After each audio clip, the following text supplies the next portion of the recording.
Welcome to comrade Telugu news channel కి స్వాగతం. ముందుగా హెడ్లైన్స్. నేడు సొంత నియోజకవర్గంలో ప్రధాని మోదీ పర్యటన. యాదాద్రిలో వైభవంగా సాగిన గిరి ప్రదక్షిణ. రేషన్ సరుకుల పంపిణీలో మోసం చేసిన వారిపై కఠిన చర్యలు తీసుకుంటాం నాదెండ్ల మనోహర్.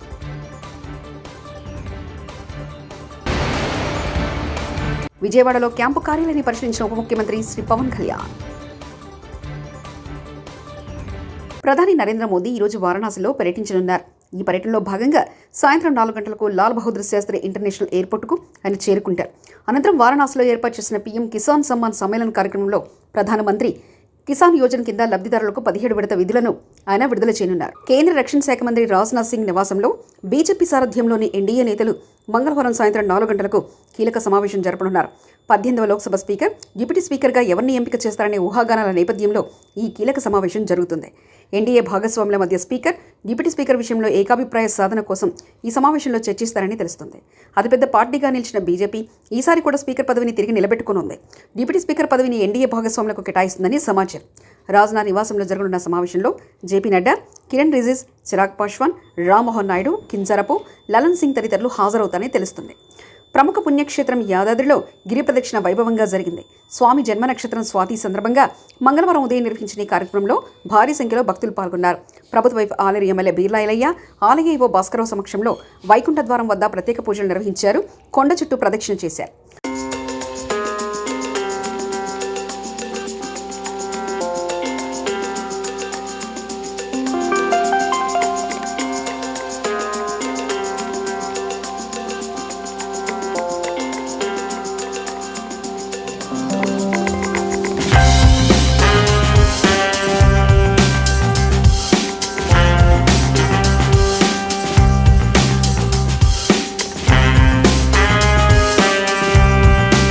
స్వాతి నక్షత్రం సందర్భంగా ఈరోజు యాదగిరిగుట్టలో ఆలయ ఏవో గారు, సిబ్బంది గారు ఒక్క పిలుపు మేరకు రాష్ట్ర నలుమూల నుంచి స్వామివారి స్వాతి నక్షత్రం సందర్భంగా గిరి ప్రదక్షిణ చేయడానికి సుమారు 9 నుంచి 10,000 మంది రావడం చాలా గొప్ప విశేషం.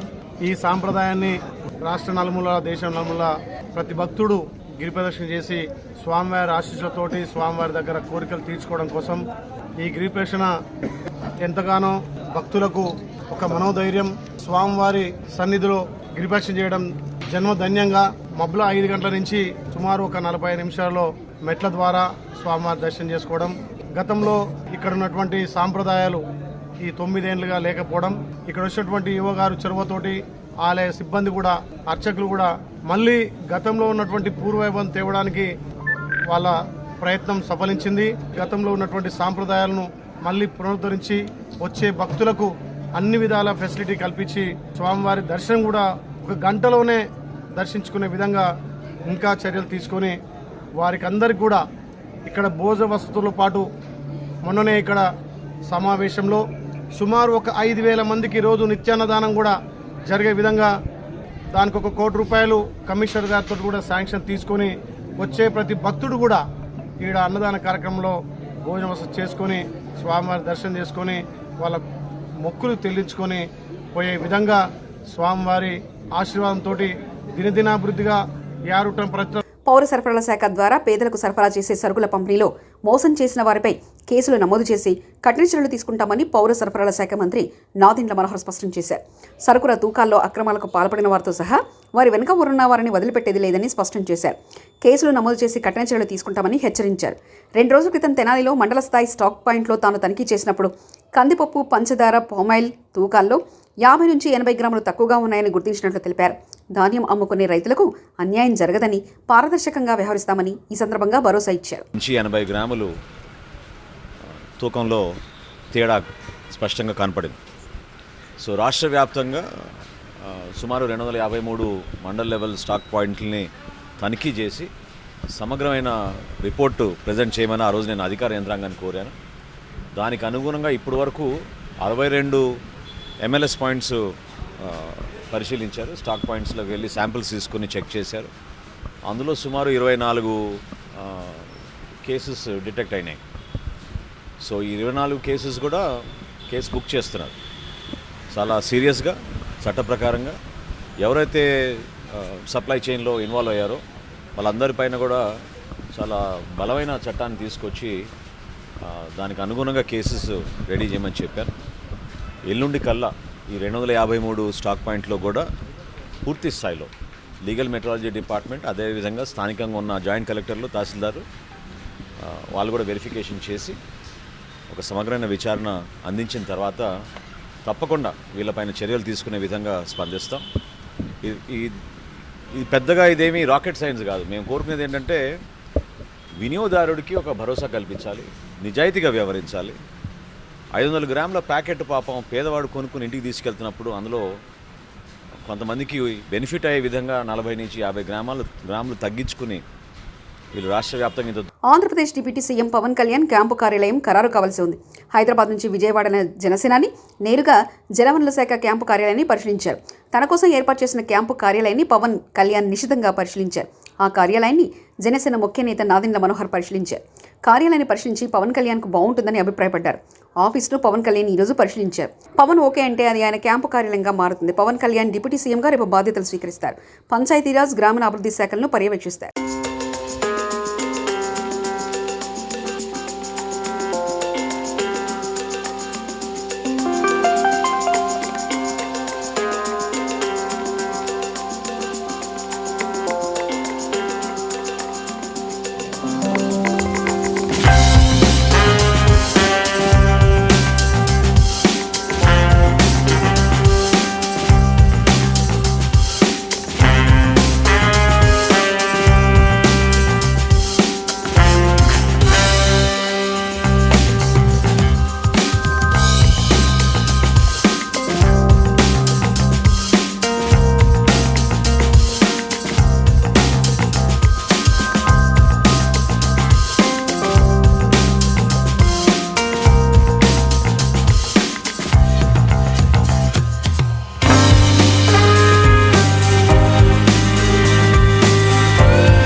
టీడీపీ పాలనతోనే పోలవరం పనులు పరుగులు, త్వరలోనే రైతుల జీవితాల్లో వెలుగులంటూ పంచమూర్తి అనురాధ వ్యాఖ్యానించారు. శంకుస్థాపన చేశారు తప్ప ఒక్క అడుగు కూడా ముందుకెళ్ళింది లేదు.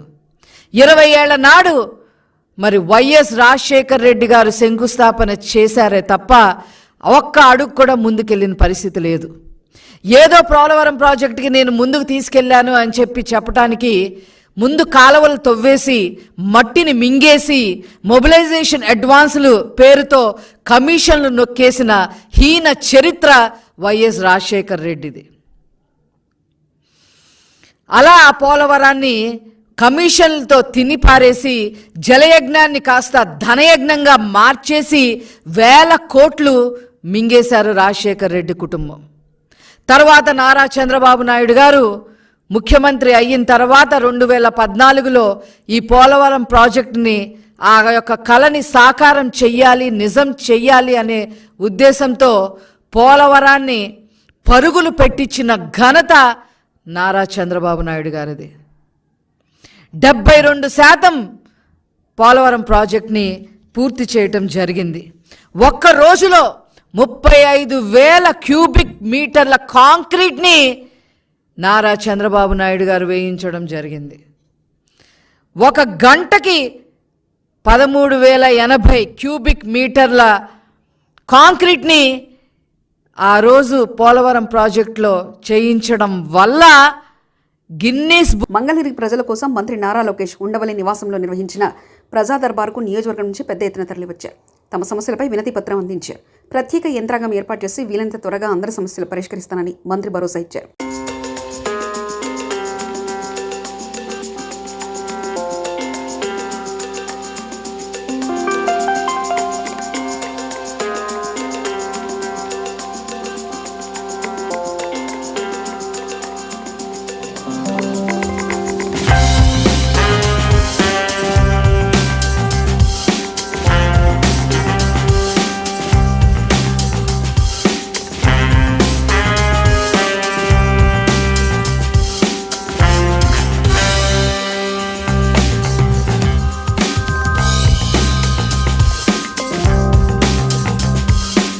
విజయవాడలోని కొత్త ఇంట్లో హోంమంత్రి వంగలపూడి అనిత గృహప్రవేశం చేశారు. కొత్త ఆటోనగర్లోని పారిశ్రామికవేత్త పుట్టగుంట సతీష్కు చెందిన 4 అంతస్తుల భవనాన్ని ఇకపై హోంమంత్రి తమ నివాసంగా నిర్ణయించుకున్నారు. ఆమె కుమార్తెతో కలిసి పూజా కార్యక్రమాలు నిర్వహించి గృహప్రవేశం చేశారు. ఇకపై హోంమంత్రి క్యాంప్ ఆఫీస్గాను ఇదే భవనాన్ని మంత్రి వంగలపూడి అనిత వినియోగించనున్నారు. 2019 సంవత్సరానికి ముందు ప్రవేశపెట్టిన పథకాలు ఇప్పటికీ కొనసాగుతున్నట్లయితే వాటికి పాత పేర్లను పెట్టాలని రాష్ట్ర ప్రభుత్వం అన్ని శాఖలను ఆదేశించింది. 2019, 2024 మధ్య ప్రవేశపెట్టిన కొత్త పథకాలను పేర్లను తొలగించాలంది. తదుపరి ఆదేశాలు వచ్చే వరకు పేర్లు లేకుండానే పథకాలు కొనసాగించాలన్నది. పార్టీల రంగులు, జెండాలలో ఉన్న పాస్ పుస్తకాలు, లబ్ధిదారుల కార్డులు, సర్టిఫికెట్ల జారీని వెంటనే నిలిపివేయాలని సూచించింది. రీసర్వే పూర్తయిన గ్రామాల్లో పంపిణీ కోసం గత సర్కారు ముద్రించిన పట్టాదారు పాసు పుస్తకాలను నిలిపివేయాలని ఎన్డీఏ ప్రభుత్వం నిర్ణయించింది. సుమారు 20 లక్షల మంది రైతులకు పుస్తకాలు అందాల్సి ఉండగా ఎన్నికల వల్ల వేలాది మందికి అవి రాలేదు. మాజీ సీఎం జగన్ ఫోటో ఉన్న నేపథ్యంలో ఈ నిర్ణయం తీసుకున్నట్లు ప్రభుత్వ వర్గాలు చెబుతున్నాయి. మరోవైపు రీసర్వే కొనసాగింపుపై సందిగ్ధత నెలకొంది. నరసాపురం ఎంపీ భూపతిరాజు శ్రీనివాసవర్మ కేంద్ర సహాయ మంత్రిగా బాధ్యతలు స్వీకరించారు. భారీ పరిశ్రమలు, ఉక్కు శాఖ సహాయ మంత్రిగా ఆయన మంగళవారం బాధ్యతలు చేపట్టారు. కేంద్ర మంత్రి కిషన్ రెడ్డి, సోము వీరాజ్తో సహా పలువురు భాజపా నేతలు, ఎమ్మెల్యేలు కార్యక్రమంలో పాల్గొని శ్రీనివాసవర్మకు శుభాకాంక్షలు తెలిపారు. ముఖ్యమంత్రి చంద్రబాబుతో సమన్వయం చేసుకుంటూ ఆంధ్రప్రదేశ్కు పరిశ్రమలు తీసుకురావడంలో కీలక పాత్ర పోషిస్తానని శ్రీనివాసవర్మ అన్నారు. వైజాగ్ స్టీల్ ప్లాంట్ ప్రైవేటీకరణ విషయంలోనూ ప్రజల సెంటిమెంట్ను కాపాడుతూ ముందుకెళ్తామన్నారు. కేంద్ర భారీ పరిశ్రమలు మరియు ఉక్కు శాఖల సహాయ మంత్రిగా ఈరోజు నేను బాధ్యతలు స్వీకరించడం జరిగింది. ఉద్యోగ భవన్లో నా కార్యాలయంలో ఏదైతే ప్రధానమంత్రి గారు నా మీద నమ్మకంతో, విశ్వాసంతో ఉంచినటువంటి బాధ్యతని పూర్తిగా చిత్తశుద్ధితో నిర్వహించి ముందుకు వెళ్తాననేటువంటి విషయాన్ని సందర్భంగా చెప్తున్నాను. ఒక సామాన్య కార్యకర్తగా బీజేపీలో పనిచేయడం ప్రారంభించిన నేను 35 సంవత్సరాల క్రితం ఈరోజు కేంద్ర మంత్రి స్థాయికి తీసుకొచ్చినటువంటి పార్టీలో ఉన్నటువంటి నాయకులందరికీ కూడా పేరు పేరున హృదయపూర్వక ధన్యవాదాలు తెలియజేస్తున్నా. రాబోయేటువంటి రోజుల్లో అతి తక్కువ సమయంలో ఈ శాఖల మీద పూర్తి అవగాహన పెంచుకుని ఈ 2 శాఖలకు కూడా మంచి పేరు వచ్చే విధంగా, అదేవిధంగా ప్రభుత్వ పాలసీ ఏదైతే ఉందో ఆ ప్రభుత్వ పాలసీలకు అనుగుణంగా కొత్తగా పరిశ్రమలు స్థాపించడానికి ముందుకు వచ్చేటువంటి వ్యక్తులను కానీ, సంస్థలను కానీ పెద్ద ఎత్తున ప్రోత్సహించడం జరుగుతుందని ఈ సందర్భంగా చెప్తూ ఉన్నా. అదేవిధంగా ఆంధ్రప్రదేశ్కి సంబంధించినటువంటి పరిశ్రమల విషయంలో అక్కడ ఉన్నటువంటి ముఖ్యమంత్రి గారు చంద్రబాబు నాయుడు గారితో కూడా సమావేశమై గత 5 సంవత్సరాలుగా ఆంధ్రప్రదేశ్లో ఏ ఒక్క కొత్త పరిశ్రమ రాకపోగా ఆంధ్రప్రదేశ్ నుండి ఉన్న పరిశ్రమలు కూడా బయట రాష్ట్రాలకి తరలి వెళ్ళిపోయినటువంటి సందర్భం మనందరికీ కూడా తెలుసు. అటువంటి సంస్థలను పిలిపించి మాట్లాడడం ద్వారా తిరిగి ఆంధ్రప్రదేశ్లో పరిశ్రమలు నెలకొల్పే విధంగా ఎన్నికల ప్రక్రియపై వైకాపా అధ్యక్షుడు వైఎస్ జగన్ ఎక్స్ ట్విట్టర్లో చేసిన పోస్టుపై విజయవాడ ఎంపీ కేశినేని శివనాథ్ చిన్ని గట్టి కౌంటర్ ఇచ్చారు. ఈవీఎంలో గతంలో తానేం మాట్లాడారో జగన్ ఒకసారి వినాలన్నారు. ఇప్పటికైనా కళ్ళు తెరిచి వాస్తవాల్లో బతికితే జగన్కు ఆ 11 మందైనా మిగులుతారని హెచ్చరించారు. ప్రజాధనం దోచుకున్న వాళ్ళను ఎవరి తమ ప్రభుత్వం వదిలిపెట్టదన్నారు. ఆలోచనలు ఉండాలి. అబ్బా ఎంత గొప్పగా చెప్పారు జగన్మోహన్ రెడ్డి గారు. ఇన్ని రోజులు ప్రజలకు న్యాయం గురించి కానీ, ప్రజలకు న్యాయం చేయాలని కానీ ఏ రోజు మీకు ఒక్క కోసాన్ని కూడా లేని వ్యక్తివి నువ్వు ఇవాళ ఈవీఎంల గురించి మాట్లాడుతున్నావు. నీకు గుర్తుందో లేదో 2019లో ఈవీఎంల గురించి నువ్వు ఒక స్టేట్మెంట్ ఇచ్చావు. ఆ స్టేట్మెంట్ ప్రకారం వీరు ఎంత అద్భుతంగా చెప్పారంటే 80% ఓట్లు వేశారంట 2019లో. ఈయనకి వాళ్ళందరికీ వీవీప్యాక్లో సింబల్ కనబడిందంట. కనపడినాక వాళ్ళు సైకిల్కి ఓటేస్తే వేరే సింబల్ కనపడితే అక్కడ కంప్లైంట్ చేసేవాళ్ళు. కాబట్టి బ్రహ్మాండంగా పనిచేస్తున్నాయి వీవీప్యాక్లు అని 2019లో వీరు చెప్పిన ఒక వీడియో. ఇవాళ వచ్చి ఏం చెప్తారు, ఈయన వీవీప్యాక్లు నమ్మకం లేదన్నట్టు చెప్తున్నారు. బాబు జగన్ను 80% కాదు 86% మంది ప్రజలు వాళ్ళు మాకు ఓటేశారు. ఎక్కడా ఏ ప్రజలు కంప్లైంట్ ఇవ్వలేదు. కాబట్టి వాళ్ళందరూ న్యాయం జరిగిందని కోరుకుంటున్నారు. నువ్వు భ్రమల్లో జీవిస్తున్నావు. నీ యొక్క ప్యాలెస్లోంచి బయటకు వచ్చి ప్రజా జీవితంలో ఏం జరుగుతుందో తెలుసుకో. ఇకనైనా నువ్వు బయటకు వచ్చి ప్రజా జీవితంలో ఏం జరుగుతుందో తెలుసుకో. నేడు సొంత నియోజకవర్గంలో ప్రధాని మోదీ పర్యటన. యాదాద్రిలో వైభవంగా సాగిన గిరి ప్రదక్షిణ. రేషన్ సరుకుల పంపిణీలో మోసం చేసిన వారిపై కఠిన చర్యలు తీసుకుంటాం నాదెండ్ల మనోహర్.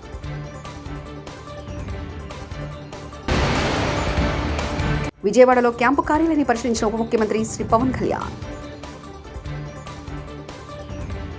ఇవి బులెటిన్ విశేషాలు. చూస్తూనే ఉండండి కామ్రేడ్ తెలుగు న్యూస్ ఛానల్ ప్రతినిధి ఒంటేరు రమేష్ చంద్ర పరకాల.